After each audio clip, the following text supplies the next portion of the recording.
All right. Cool. Hey, everybody. It is the 18th of April, 2023. This is Gimbalabs Playground. We meet here every week at 1800 UTC on Tuesdays to talk about projects. Sometimes it's a brand new project that somebody's just got an idea and wants to talk it through, figure out if it's possible. And other times we look at a project that's already in progress. So we've had a couple of people present at Playground several times over the years and to take us from their initial idea to a real work in progress. And I find personally, this is a great way to learn about what we can build with these tools that are coming online as we speak. So this is a really special one. I heard we're going to freestyle today, like we've been doing for a long time. You know, I think the first Playground, we should look up when the first one was. It was in April of 2021. So we probably just missed like a 2-year anniversary celebration, and we can just do that anytime. But this is one of the first ideas that came out of Playground, and Piotr, you really grabbed it and ran with it. I know that you kept grinding on this thing through some growth times and weird times at Gimbalabs, and thanks for sticking with it. And I'm really excited to hear what's up with Bonfire these days. So yeah, let's hand it off to you. Welcome, dear friend. What you got for us today? It's a pleasure to be here. And so let me first ask, because I see some new people here. Let me just ask if there is somebody who's not familiar with this application. Just write in the chat, or just yeah. All right. Okay, I'll start from the very beginning, explaining like what it is and how it all began. So the Bonfire application was an idea. I see maybe you first time. Okay, cool. Okay, so the idea was born. Well, basically, James came up with this idea of this event ticketing application, where people could book, like buy tickets for events, and basically like do it with cryptocurrency, and like having these NFTs playing the role of tickets, which was like at that time was quite innovative. So yeah, so I really like this idea, and I decided to help start like shaping this idea into something that is usable. And so we started working with the React Native application. There were a few people at the beginning that were helping us with the development side of it. Those people are not anymore active on this, but yeah, we still I still have contact with some of them, and so yeah, I really appreciate what they did, and yeah, it was very valuable. And like James said, it was 2 years ago almost. Yeah, I think almost 2 years ago. So we started working on this, and after some time, I think after 6 months, we kind of deviated to some other work. So I was then not working full time as I was for the first few months. Right, I was working on some other projects, and then I came back to this, and I was working further, and I was implementing new features and just trying to make it more complete. And after some time, I wrote a proposal with help of Steve and James. It was Fund 8. Without you guys, I wouldn't get funded. So I really appreciate that the help that you guys give me. Yeah. So that said, I got funded in Fund 8, and it wasn't much money, but it was at least something to you know, recompensate some of the work that was done previously. And so after that, I kind of I took break from work on this. I think just part of my my own issues, personal issues, and so I took a break. And then after some time, I realized that there are people that maybe are waiting for this to be finished, and I also would like to deliver on my promises. So I got back to work on this application, and I've been working not full time, because I was also doing something else. But long story short, this application is been working on for the last month or two, and yeah, and today I would like to present you a chunk of what is possible with this DApp.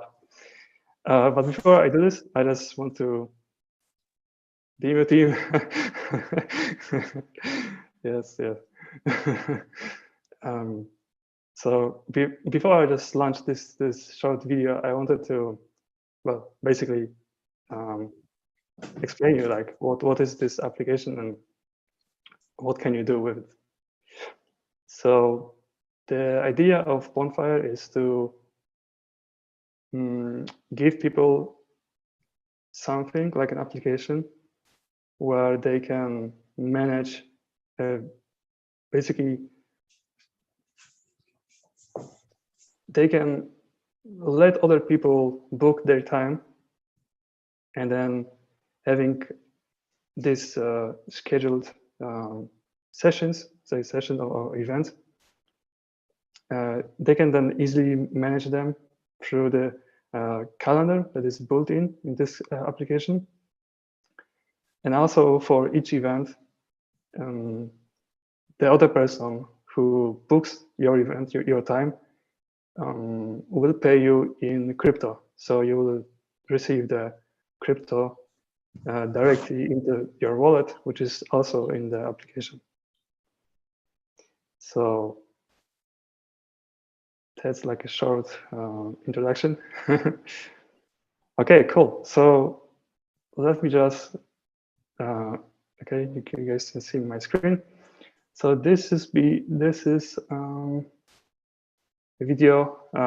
Well, basically, because I know that you know sometimes when you present a software or application, something can go wrong. So I decided to record this and not having this problem. So I'm gonna just play start, and you guys can see this will be a video where you make an account as an we call it basically these two sides. The one side is the organizer, which is the person who creates the event, and is like a teacher, or like a well, like I don't know what to say. Is it okay to use the word mentor here? Yes. That's like a good word. Yeah. Right. So we have the organizer, which is the mentor, and then we have the other side. We call it attendee, which is basically anybody.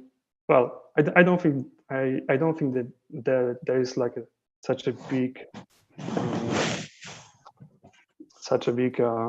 difference, but yeah, it's just how we named this two sites at the beginning, but at the end, anybody can be organizer, mentor, or attendee, because anybody can connect or like meet.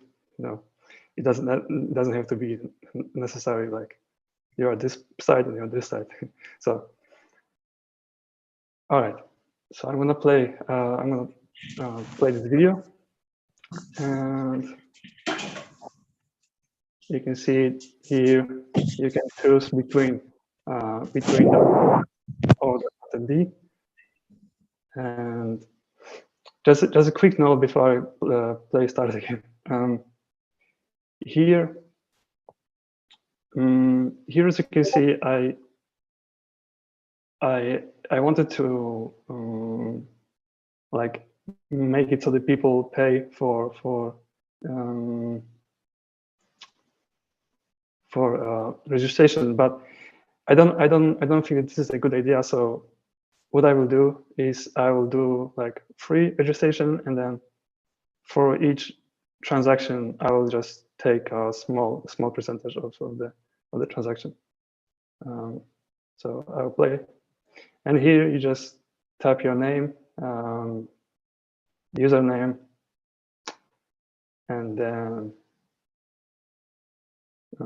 you accept all the necessary documents.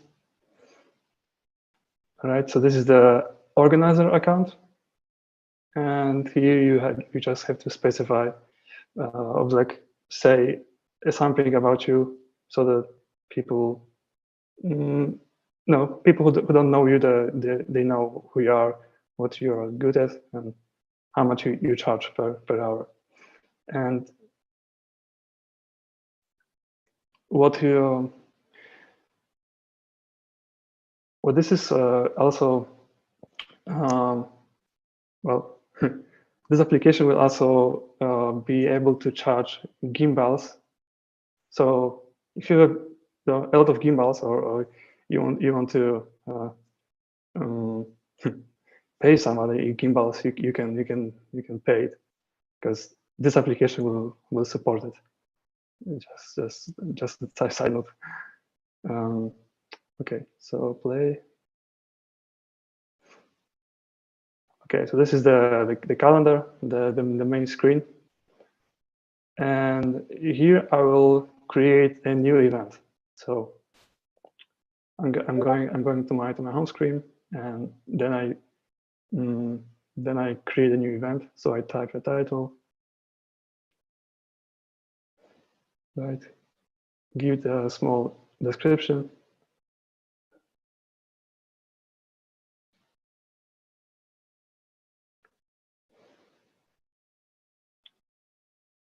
Okay, gimbals, some ADA.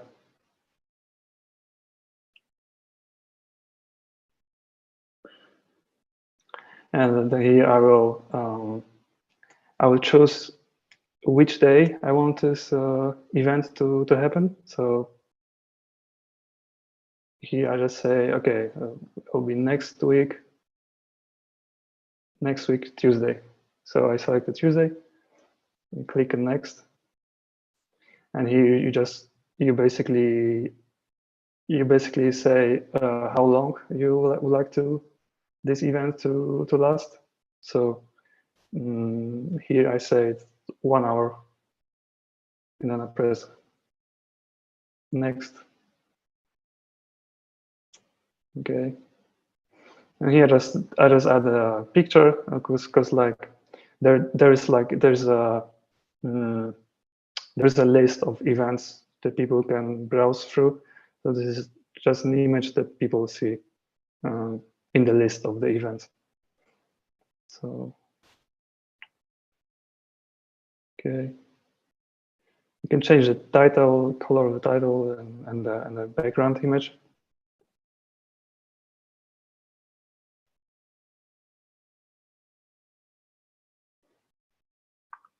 Okay. You can preview all the information and then click confirm. Okay. And so here you can see that you created an event, and then you see this event on your calendar. So, so yeah, so this, like I said, this is the organizer. So you see this on your own calendar, right?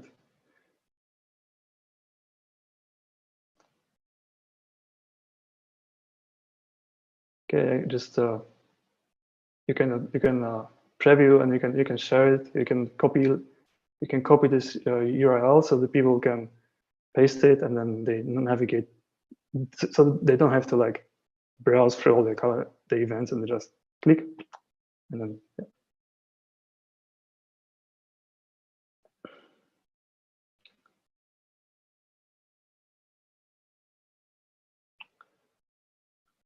Cool. So I think, oh yeah, there's also this part that I've been working on. There's a wallet. So you can import a wallet, or you can create a wallet. In this case, I will import my mnemonics with the wallet that I already have. So so here you just type your mnemonics. I have it already pre-populated, just for the need of the video. So okay, and just for the record, the mnemonic phrase is not stored on any database, any server. It's only stored on your device. So the mnemonic is actually being encrypted with the password that you set in the next screen, which you will see. And nobody can access this mnemonic unless they know the password. If they know the password, then they can maybe somehow get access, but it will be really hard. Right? So, okay. So you just have to confirm the address, and if you know the checksum, you can compare the checksum. Here we just set the name, the password, right?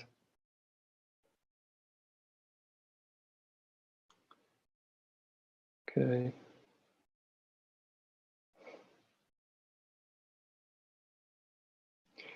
I should probably just add some music to this video so that's not so boring. Lesson learned. This is thrilling. Okay. So I'll pause this video, and I'm gonna run second video, which is similar, but this is from the attendee. So from attendee, so you create an account, which is this process is shorter, so you don't have to like provide all the information. All right, so this is like the attendee calendar. Oops. Okay. Yeah, you guys see my freestyle type presentation. You know, like keep going. So here's the list of the events which you can search, and at the very bottom there should be the event that I just created as an organizer. Oh, there it is, the Gimbalabs Playground. So I click it, and you can share it. You can book this event, right? And I click the date, time, right? And there it is. I can preview everything and click confirm. And this will, so when I click confirm, you will be charged. So the wallet in your application will be charged the ADA for the event, and then the ADA will be sent to a smart contract, and basically so that it's like an escrow kind of contract where like the money is sitting there until one of the sides, you know, delivers or not, and then we can see like, okay, who's right, and then the guy who's right receives the ADA. Right.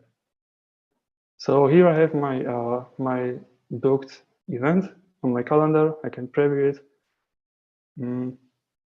Yeah, and I think that's almost it. Okay, so here's like a profile settings.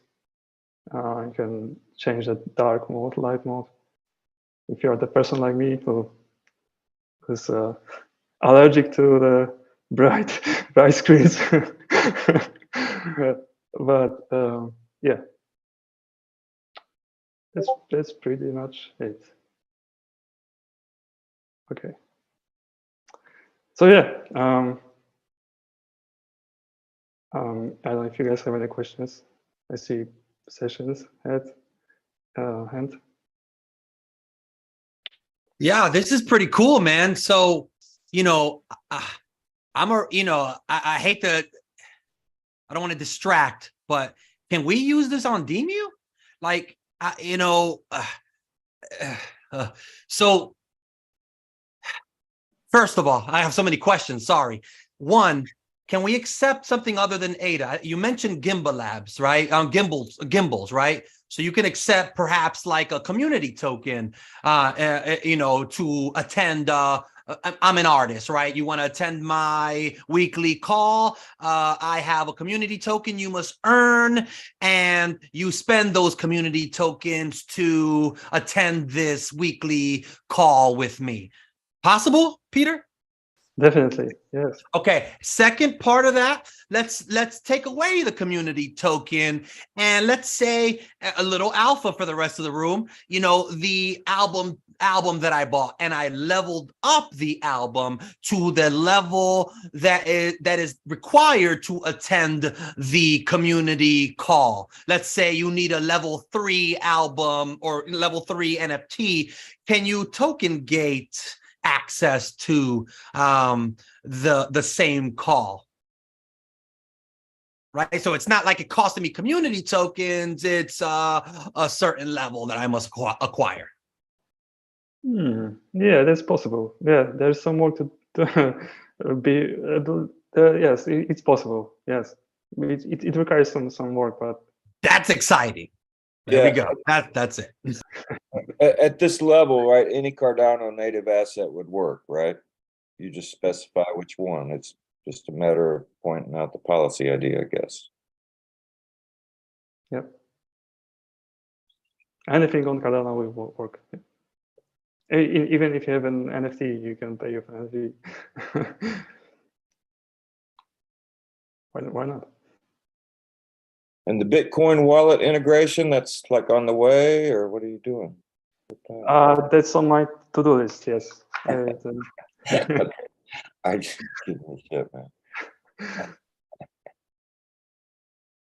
man. How is it confirmed? Okay, I send money to the smart contract.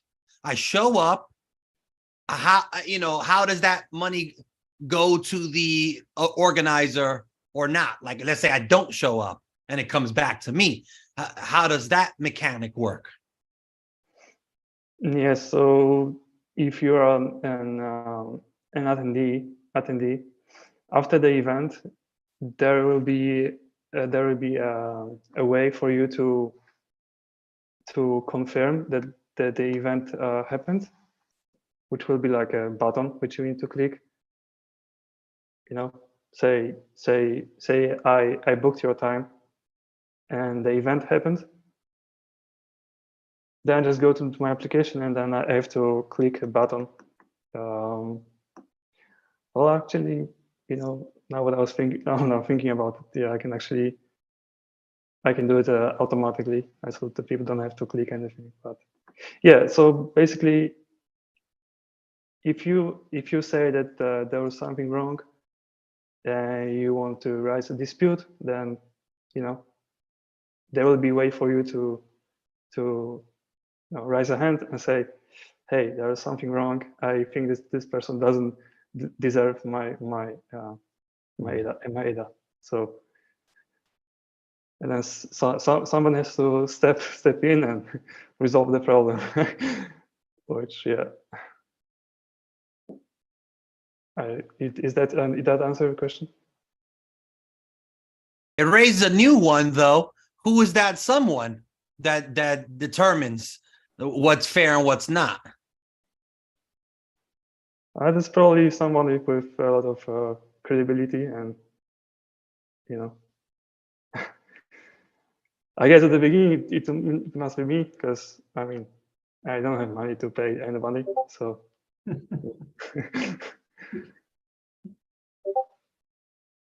If you want to be the person, then just let me know. I see Mix. What you got? Yeah, congratulations, Piotr. I was eager always to see the bonfire working, and I hope we are going to see very soon the launch of the app, actually. But my question is that this a smart contract is non-custodial, right? Like the bonfire doesn't have any power over the UTXO of people, whether they're organizer or attendee inside the smart contract, right? Or No. is there any power? No. No. Unless somebody raises the dispute, then the funds will be transferred to the separate contract. Dispute contract. But what do you think about a dead UTXO? So, for example, the organizer did job, everything's fine, but at the last click, which brings back that UTXO from the smart contract to the wallet of organizer, doesn't happen. Do you think, I mean, it is actually the thought process for myself as well in any project, that if it is non-custodial, should we have a dead man switch in that smart contract in non-custodial? For example, if 1 year passed from that UTXO, then now Bonfire can claim it, for example, send it to, I don't know, to Inheritance or someone from that organizer, or send it to the treasury. So I wonder your opinion about this dead man switch, or this dead UTXO in a non-custodial situation. That's very interesting.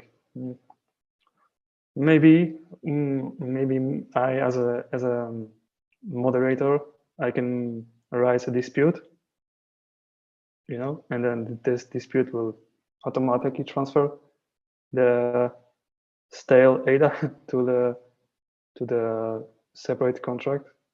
So you do have access to that UTXO. I mean, you can act as an organizer in behalf of organizer. Well, technically, no. So if you don't have the keys and the wallet of that person, that UTXO is, it should be there forever, right? Well, at least. Yes. Yeah, that's an interesting point. Yeah, I really don't know that what is the actually good answer for this situation. Because in a normal design pattern, Laris or anyone say that it is a bad decision, that if a UTXO goes to a smart contract, for some reason it will stay there forever. But if we are going to create Bonfire or any dApp that is so-called non-custodial, and if people are self-governed, they should govern themselves. So now the question is, what would happen to that? So I just wonder that maybe you thought about this dilemma, I think maybe. And you have an answer to help me. No, I'll be honest, I haven't thought about this. This is a really good point. You brought something interesting. Great, but again, great. Congratulations. Thanks, man. It's not really finished, but thanks. Still, it's much more finished than many devs I'm seeing. Some people are just giving up, and they're saying, "No, Cardano is not the place for building." But what I'm seeing is quite different. So yeah, that's great already.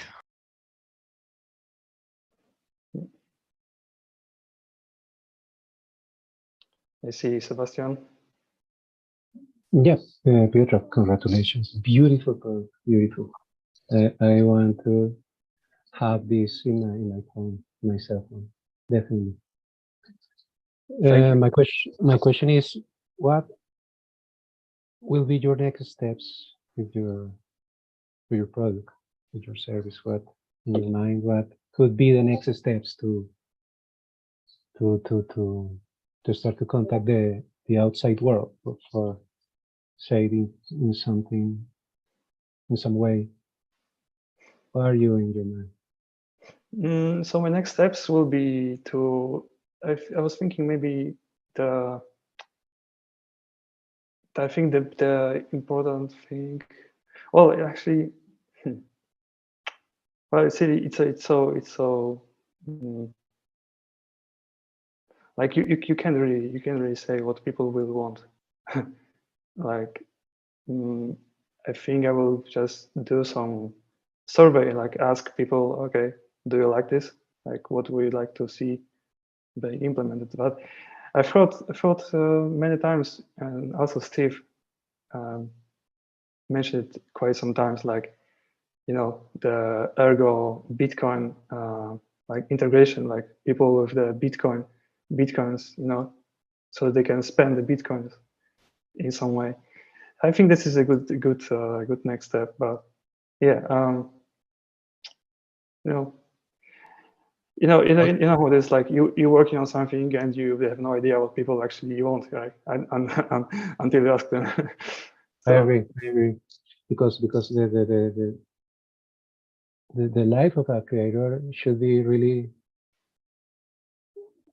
very solitary in some way, because you have a product where your next steps are, you don't know, those next steps are of you don't have a clear idea about what's next.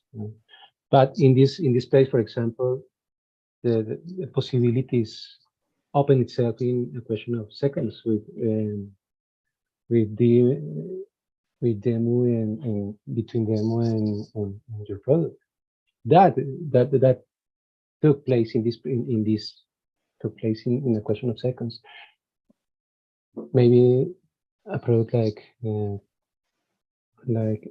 sessions product and your product can have some kind of relationship.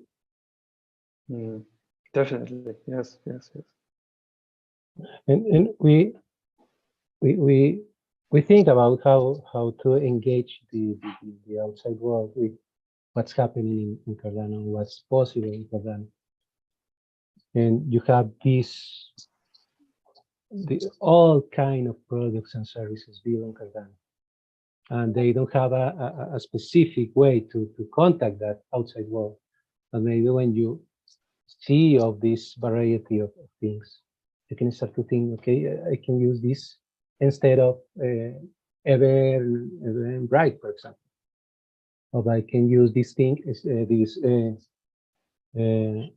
way of distributing music session instead of YouTube, for example.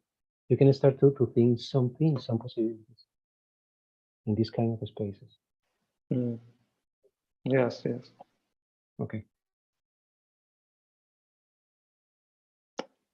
Piotr, it looks like right now it's ready to go conditionally. Like it looks like right now, if James and I were going to say, hey, let's just compensate one another for our time.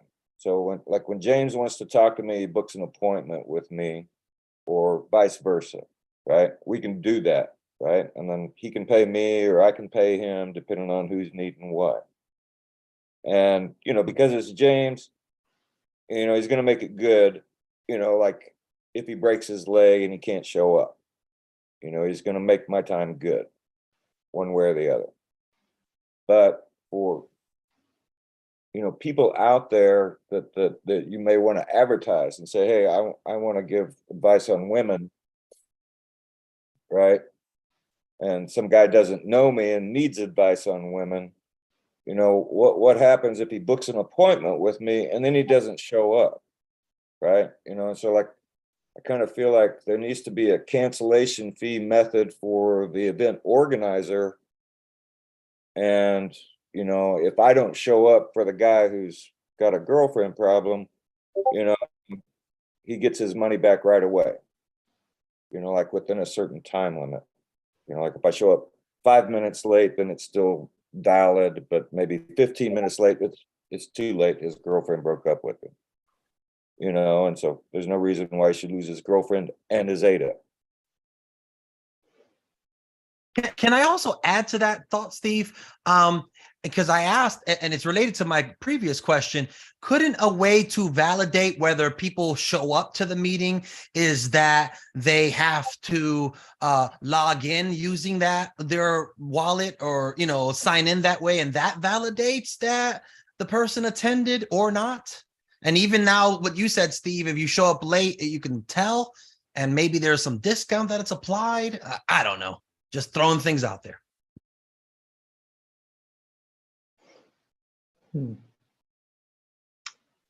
I'm just suggesting that may be the like in your list of things to do, that cancellation problem kind of needs to be resolved so that people can deal with one another trustlessly, because without that, then I kind of only feel good using this DApp with people I already know. You know what I mean? For sure. Yeah. Yeah, that's a good point. And adding to Steve's point, have you thought about a dispute fee as well, charging people for the loser and giving that to the winner? That may be a way to get some more funding, Piotr, because you should hit Matthias up with Lux, right? If you integrate Lux as the dispute resolution guy, he may really appreciate that, right? Because you're getting FaceTime in your DApp, FaceTime for him in your DApp, and a way to resolve that problem. And he might pay you to do that. And if Matthias is watching that, I mean, I don't want to spend all your money, but if you need ideas, I have them. Yeah, that's really cool. I will get in touch with him. Yes. Just from a learning perspective, this is one of the things I've always loved about this concept, is that it points us to some really important ideas that generalize to basically all DApps, right? And one of the concepts is that it's easy to build a primitive version of an application where you assume everyone is a good actor, right? Like that's so much easier to build that application. And even if that's 90 or 95% of the time, you're going to spend a disproportionate amount of development time covering for all of those outlier cases, right? For all the cases where bad actors might emerge. And that's just like, in my mind, there's no way around that, right? That's just part of blockchain development, is covering those cases. But it's just always an interesting thing to be like, yeah, in no time flat, I could have an app that works most of the time, but that somebody could come on and exploit. And I know that's true of Web 2 and earlier as well, but it feels even more of the case in a lot of these scenarios. For sure, yes. Piotr, I want to share a thought process and things that we've done in Equival regards to this stuff. We establish a cancellation fee and dispute fee, which will go to the Equival. In your case, will go to the Bonfire wallet or treasury. But at the same time, we establish a cancellation penalty and dispute penalty as well. and that penalty goes to the opposite opposite party. So if, for example, in our case, maker cancel something, taker will get it. An organizer cancel something, attendee. And in order to do that, we thought about at the beginning and the initial of creating of, for example, this event, both party will give at least based on the whole amount of that event, 10% as a collateral. And that 10% will be there until everything settles down. And if something doesn't settle down, the smart contract itself will calculate it. So there is no any way around it. And the percentage also, the how to add this percentage, like for example, 25% to this or 75 to all of these can be a parameter to the data. So it is a flexibility, but the function for calculation will be inside the smart contract. So I think maybe you can implement this idea of collateral. So if the attendee or even the organizer have some bad intention, they will lose that 10%. The 10% of the total price of that event. But maybe we can say, okay, what if the event is 10 ADA? The 10% is 1 ADA, it doesn't matter. So we thought about that under a threshold, there should be a fixed collateral. Like for example, under 100 ADA, always 10 ADA is a collateral. And if it goes above 2% is the collateral, 10%, so on. So the fees, the cancellation fee and the dispute fee will go to the bonfire. And this is a really good mechanism, I think, we think about that it will stop the bad actor to DDoS the gap, like creating so many empty events, because they have to pay for all of these. I mean, they also to pay into the bonfire. But a collateral can make sure for both parties, without trusting each other, that if something goes south, there is some money that can kind of give them some. I mean, of course it won't be the time. Maybe all the cases cannot cover that. The damage is too much or something.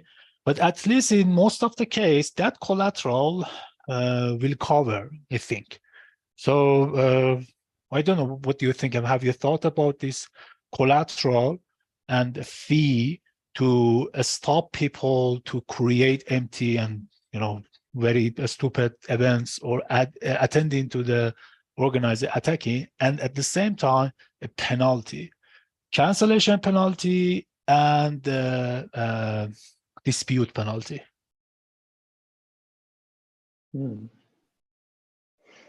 But let's say, so you say this dispute penalty, is this for the winner? Whoever win, the dispute penalty will go to that person. Maybe it's whole collateral, maybe it is less. So the dispute penalty, again, is an integer that will be inside the data, and everything will be set off-chain.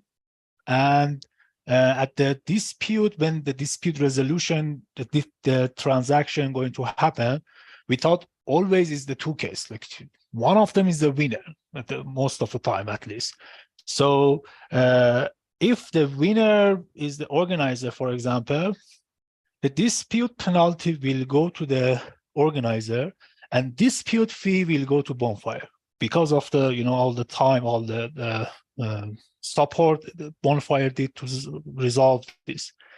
And that dispute penalty maybe is less than the collateral, no problem. The rest will go to the attendee.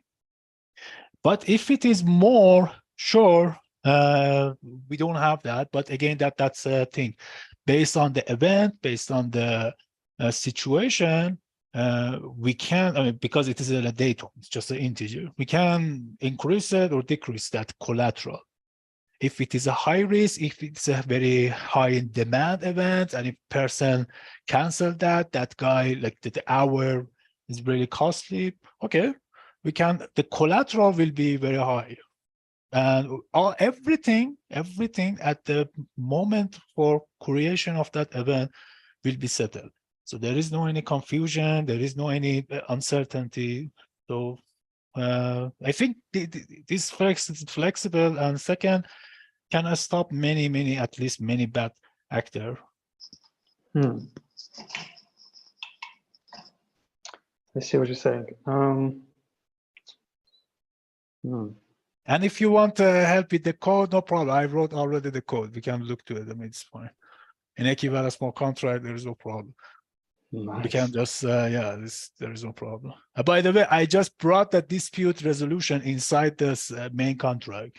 So maybe if you want, we can bring that into the contract, but just add in two redeemer. Organizer win, attendee win. And based on this winning situation, some condition happens, that's all. One contract, everything will be settled. So again, very non-custodial. And again, in that winning situation, Bonfire, or in our case, Equival, will not create a transaction. Because of that dispute penalty, there is incentives for the taker or maker, for attendee organizer to make that transaction for themselves. But Bonfire will witness that transaction because Bonfire is going to give all these parameters in the data. So we will say, hey, everything is ready. This is your button. Just click it. It's there. Your case is going to get resolved, or even the cancellation, because we are going to be with the non-custodial stuff, and the fee is not going to. Bonfire is not going to pay any fee. It's just a witness. So even the escrow, not the contract, even the entity, the Bonfire will be as entity of like an escrow. It's not just doing, it's a witness. So we thought about this. I mean, like if it is P2P stuff, we need to create this first. We need to incentivize people to create that or to make that transaction happen, especially in these bad cases like cancellation, dispute, And secondly, we don't want to do it because it's a responsibility and we have to pay, we need to think about that. And I don't know, maybe it's too greedy, or you are getting a cancellation fee or getting a dispute fee, all this fee, and you are giving these people, the winner or whomever, some penalty as well. But as Janti was telling me, Janti working some finance as well, this is a kind of usual stuff in finance world. So there is a fee for the bank or for the institution, and there is a penalty which will go to the opposite party. I see. Oh, thanks. I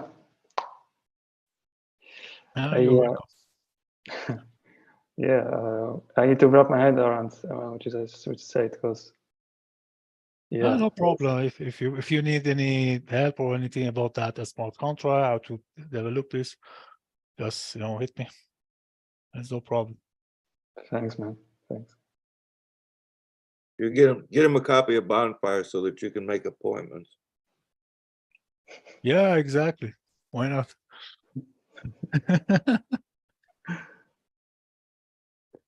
Mix, I really like that concept of we don't want to do it, right? So, like one justification for setting a dispute fee, of course, is that you have to pay somebody to settle the dispute. But it's a slightly different message to say, no, we're going to set the dispute fee really high so that people have an incentive to figure things out for themselves. And I like this concept, And also, we are giving them, if they want to settle, we are giving them, there is an option at Redeemer to extend the time. Right. So if they say, okay, we don't want to go with the fee and so on. So, okay, extend the time. Yeah. Now you have to, finish the order. No problem. There is no any fee.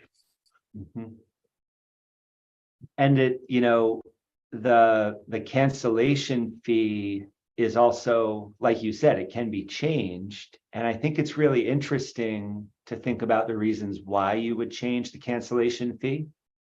Piotr, I remember talking about this early on and thinking about why would this platform be valuable?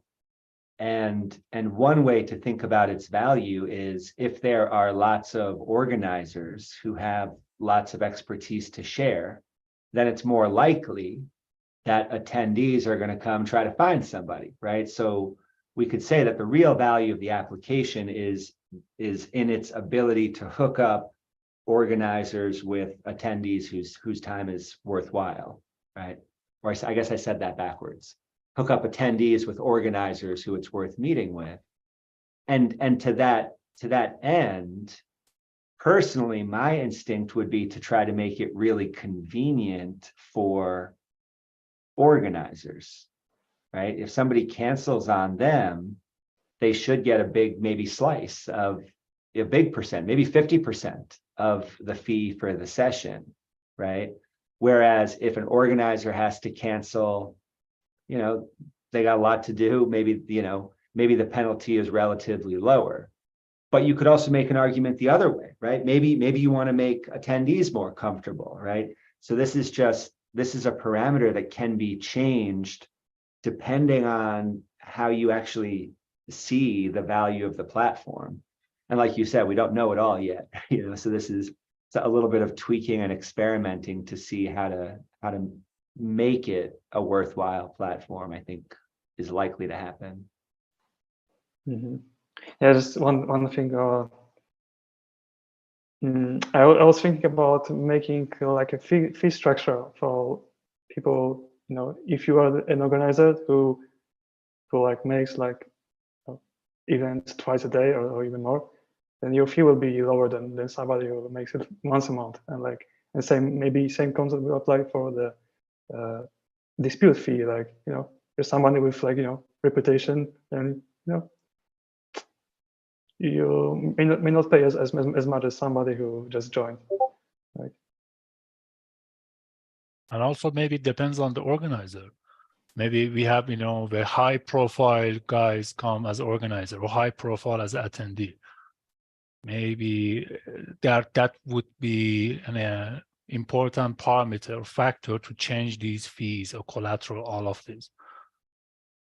Because, for example, imagine that if I don't know if you have planned to implement a reputation system, a scoring system, or such system, but if a normal organizer gets high-profile people, like very high score attendee, well, that organizer will get higher score, higher reputation as well.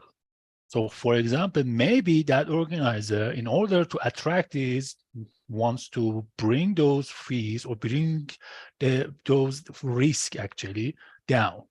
But again, Alex is here. You know, this behavior can be in game theory, they call it Moloch behavior. So I don't know, maybe this would happen again. But I think this cancellation and dispute and all of these are like what they call is like a switch or something that you can, based on the time, based on the feedbacks, you can adjust it. Sometimes you increase it, sometimes you decrease it, you know, based on the people and so on. But I think it is a good system to have. And by the way, again, fee, there is a fee, and all the fees goes to the bonfire, but there is this penalty. Penalty doesn't go to bonfire. It will goes to the whomever wins or whomever should get this money. Very interesting concept, yes.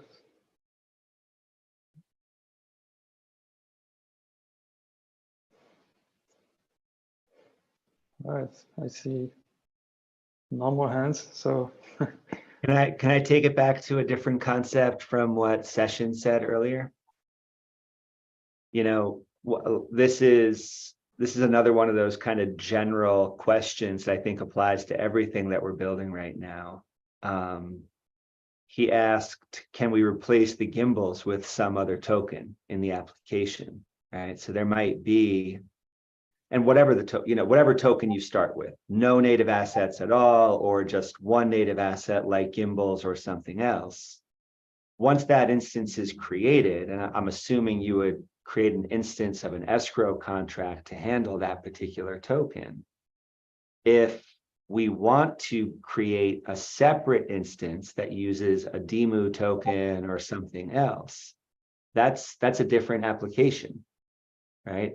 And so what's the relationship between maybe the initial or the flagship or even the demo instance of an app like Bonfire that has this particular set of tokens available in it, and all the people who might use that, right? Like, and that could be a marketplace for individuals to come and share their time. But there's a completely separate question when it comes to then creating parallel instances of the same thing that run on different tokens, perhaps for different communities. That app can run completely independent. Maybe it needs its own front end, right? It certainly needs a different deployment URL, right?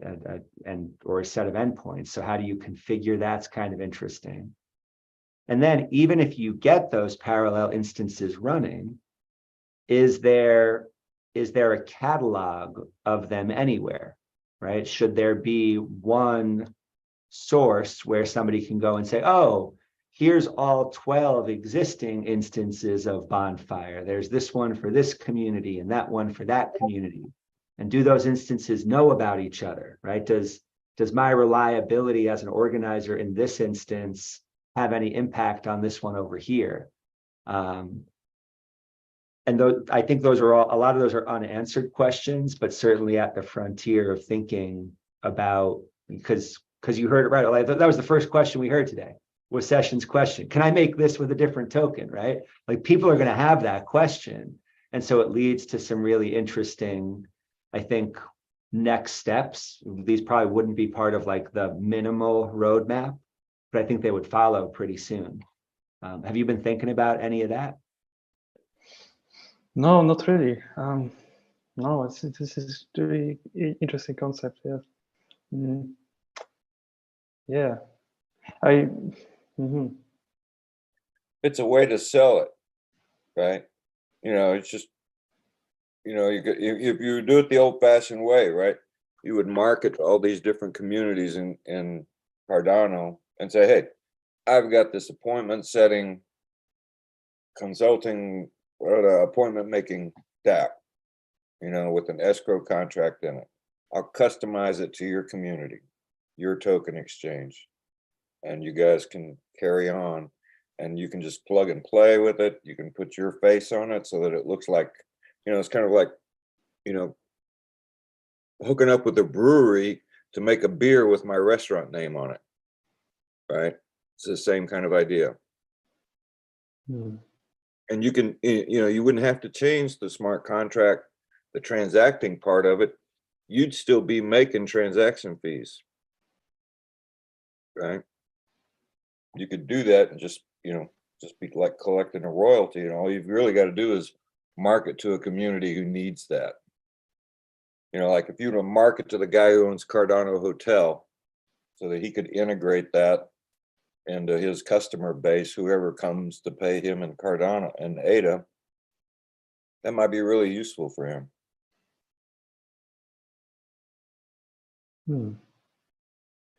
Yeah.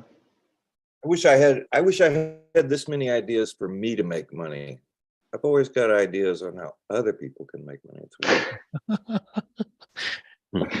That's a reality, That sparked in me, Steve, an instant connection. I've got this International Academy of Wealth, they're called, and they're like an investment club. And you pay your membership fee, and then you can book in with your coaches to have your mentoring session about looking after your investment portfolio.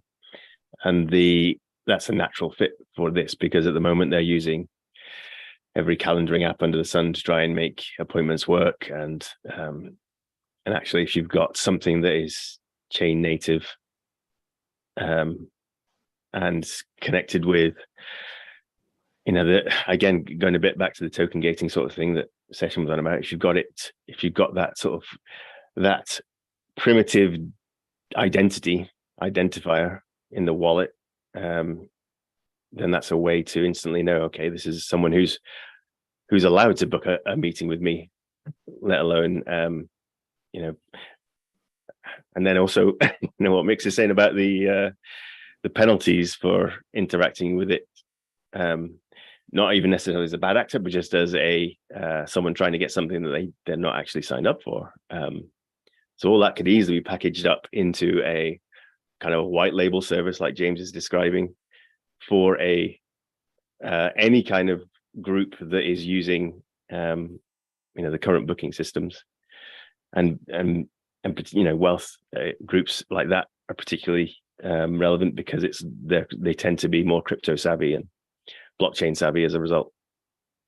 So yeah, it's a really good route to market.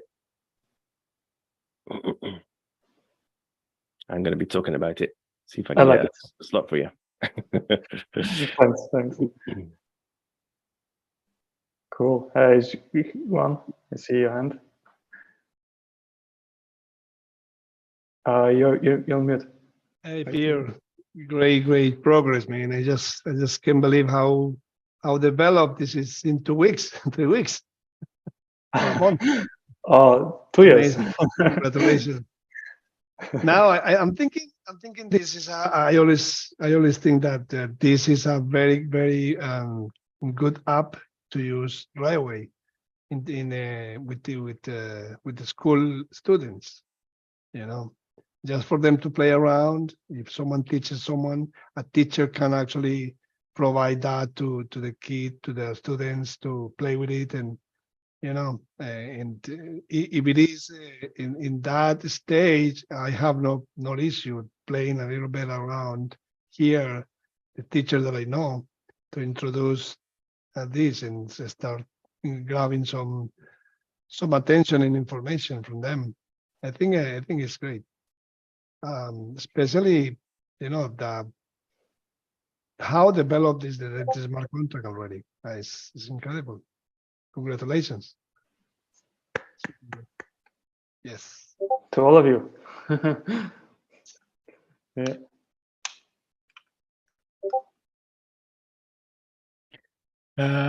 About the adoption period, I don't know, have you seen, there is a wallet called NuFi, and they made this, I don't know, some people call it breakthrough, that you can create a wallet without all these hassle that we are dealing with.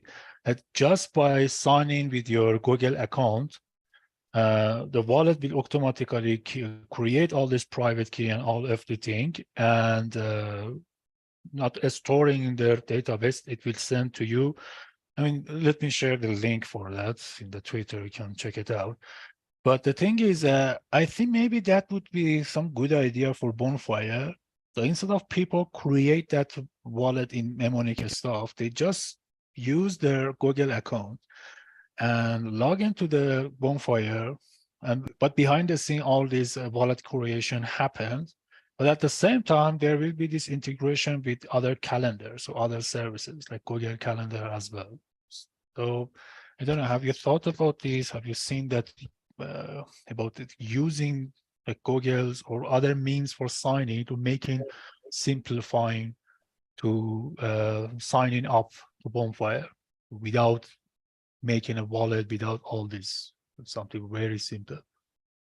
I mean, safe and secure, not sacrificing the security, of course. And so, if you can just clarify for me something, what kind of problem would this resolve? What kind of issue? Well, the issue is people now need to write down all those mnemonics somewhere. Like we have that issue with some people. I mean, actually, some people say this is a really great obstacle that they don't want to, or they will lose the interest when we are talking about crypto and something about that. because they have to remember or write these phrases and how to keep it secure, all of these stuff can be a bummer or can be an obstacle for people to adopt this, or normal people, non-tech people, as this wallet was saying, your grandmother can use this wallet now. Just by one click, sign in with your Google account, everything is there. I mean, you have all this security, but it was simplified. And in your in Bonfire, like other dApps we have, not dApps, even normal apps, you don't need to. You can just sign it up with the email, but just Google or even sign-in email. I don't think sign-in email would be fine, but Google is secure, more secure because of the OAuth 2 and the secure way they have. And then that same process of signing with that email, behind the scene will create that wallet. And if they want that seed phrases, no problem. You can show them, they can write it down, but they don't need that normally.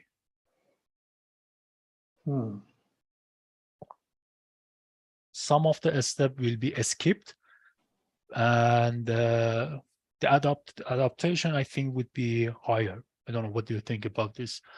Just sign in with your email. Everything's done. Your wallet is ready. Your account is ready. Everything's secure and safe. See, I don't know if you probably didn't mention it. So when you create a wallet in this application, the mnemonics are stored on the phone, and you only need password to sign a transaction. And even with this password, you can preview, you can restore your seed phrase. So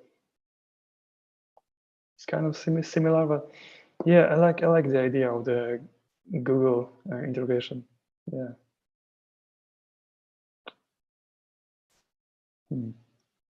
But for example, if they lose the password, they lose the wallet, right? But if we integrate that wallet with the email, the Google, the Gmail or something, well, now it's more secure actually, because and also there is this 2FA authenticator or something that Google provide, and for each transaction they can bring that. I mean, they can write. They have to write that digits, those digits, 6 digits, in order to sign that transaction. So not even the password, just bunch of digits, and it is a Google service. And why Google provide this service? Because we are using the Google service for their email, and there's a sign-in. And each time there will be different numbers, so even someone lose their password, not just by losing, I mean the forgetting, someone stole their password, someone, the mobile get hacked or stolen or something. And some people write their password behind the same device, so for some convenient result.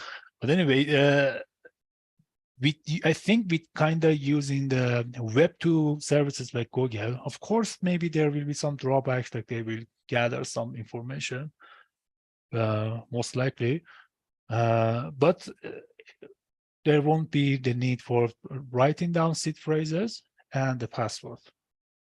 But if they want these seed phrase and password, they don't want email, Gmail, okay, whatever, yeah, they're fine. Your way already is great. I just wanted to mention maybe this is a better way for adoption. So just quickly, so what you're saying is that the seed phrase will be stored inside the mobile, and they do not need to remember it or something. If they're of course, we can write or make a button. If they want to know it, it will show them. Sure, no problem. But that a step of creation of wallet doesn't happen. But you will inform that, okay, there was a wallet happened, this is the address and so on. But your wallet now and all the seed phrases are bound and somehow encrypted with your email. So don't lose your email. Don't lose your Gmail. Like access to email. Yeah. Mm. And then by using this Gmail and all this OAuth stuff, you can create, I think, I'm not sure, I'm not 100% sure, but I think you can integrate 2FA Google Authenticator into the Bonfire as well. So each time the person wants to sign the transaction, they do not write a password, just that 6 digit. And every time is different. Hmm. I like it. Great.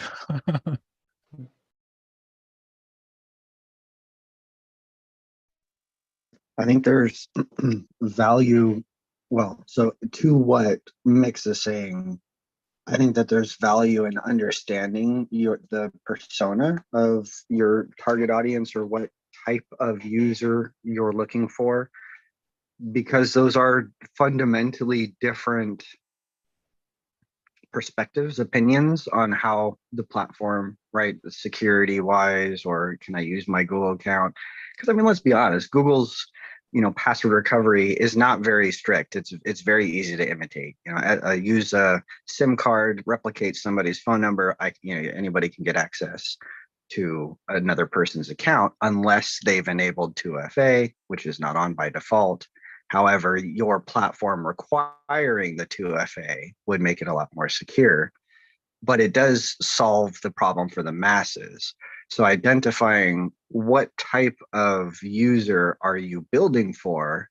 Are you going for the simplistic or the capability, different paths might help inform what type of mechanisms and implementation.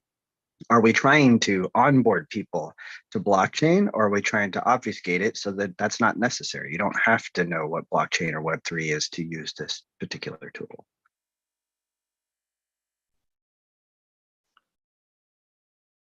That's a really good point, Curtis. Yeah. I'm gonna do some work on this. Yes.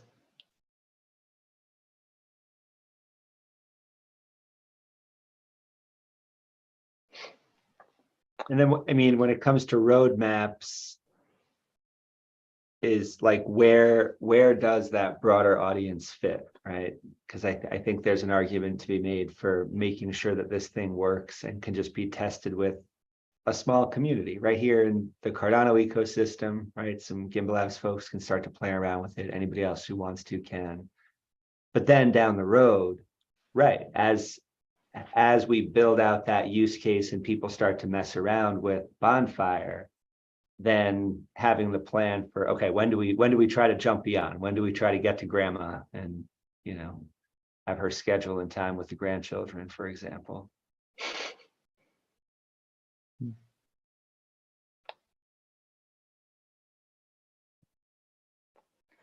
Wow, my brain is like exploding with all the ideas that you guys give. Mission Really. accomplished then. Yes, it is. Yeah.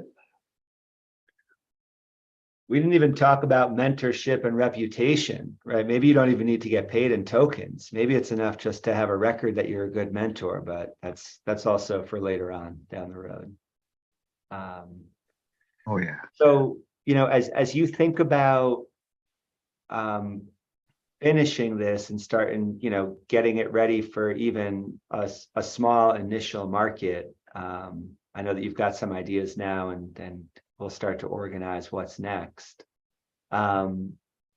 We will finish the 300 level modules of the current Plutus PBL course around late May. And people are going to keep starting the course, so people will be finishing the course anytime from May through the end of the calendar year.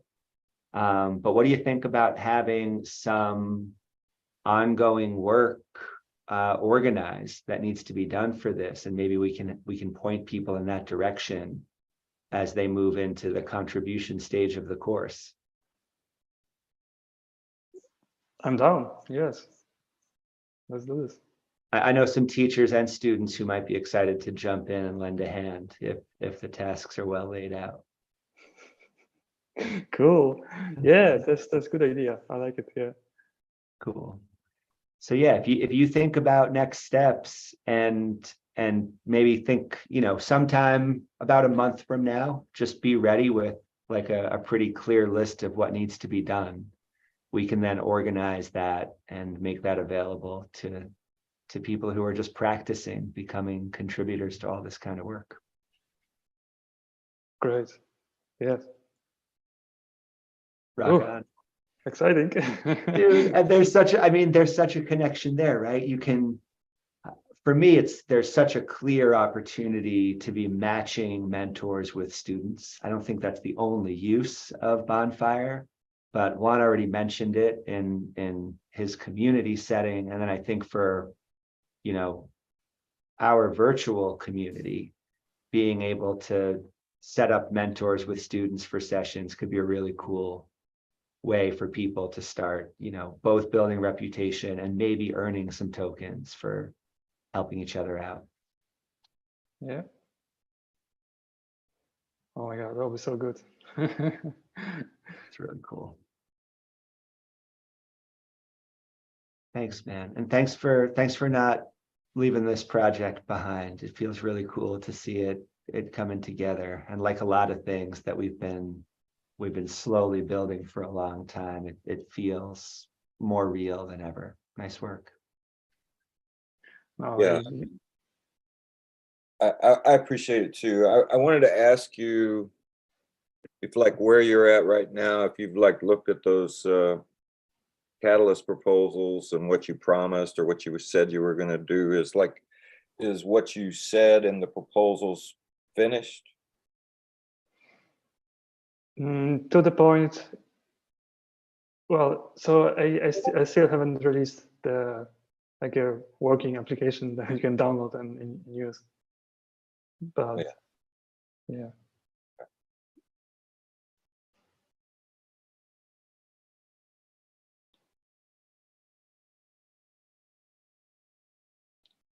Just something I've been playing with for our platform is designing an alpha team of like testers and then creating a channel for feedback and potentially incentivizing it. So if you do end up needing a token or have access to tokens that you plan on distributing through, your tool, you can kind of establish that feedback loop system with your alpha testers. And I don't know, just some thoughts there. Yeah, if you would like to break it. Break it. Let's do it. I can, but that's a very long, yes, I have a Miro board specifically for that, a Notion document. I don't want to go down that path. I'm just trying to stay high level with feedback loop system, incentivized alpha testers, but I'm also doing an NFT launch that will, account for that. And then that turns into reputation system building. You're actually growing your reputation. Your reputation applies to an algorithm that is part of the incentive, right, mechanism. So somebody who contributes more valuable feedback in the feedback loop system gets paid more, essentially. But yeah, I don't want to go too far down that. Sorry.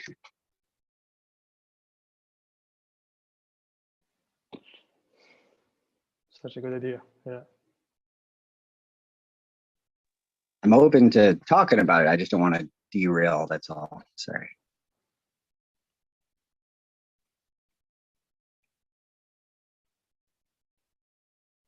Cool. Well, thank you guys all for joining this playground.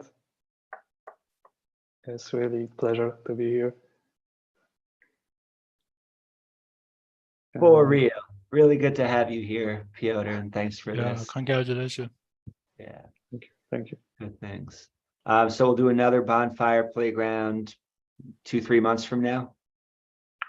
See where Definitely we- not yours. Right. Not next week, but Maybe not. Someone said tomorrow in live coding, we will use the yeah, just keep bonfire. it going. Good Okay. things. Hey, we got some projects to keep ourselves busy. This is pretty exciting. And it's really good to see you here. For anybody who's watching this, feel free to join us every Tuesday, 1800 UTC. You can find the link at gimbalabs.com/calendar. We're going to go off air, but stay in this meeting for anybody who wants to stick around and do some Plutus PBL planning. Till next time, see you soon.